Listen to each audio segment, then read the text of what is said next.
करके पूजा देली भोजन देली हे महाराज दीनानाथ के औरत लेका अबला सती हे महाराज एक के गोरे कलिका जोड़े हे महाराज जहाँ हुआ कहाँ से आए जाओ धर्म पोखरा आए जाओ हे महाराज सतयुग से कलयुग तक होइत है हे महाराज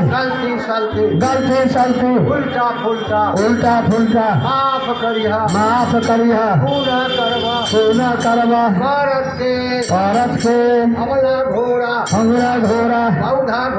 बौधा घोड़ा बौधा सेवक पूछ न जाने हे महाराज जहाँ हुआ कहाँ से आए जाओ हेला दीवा उला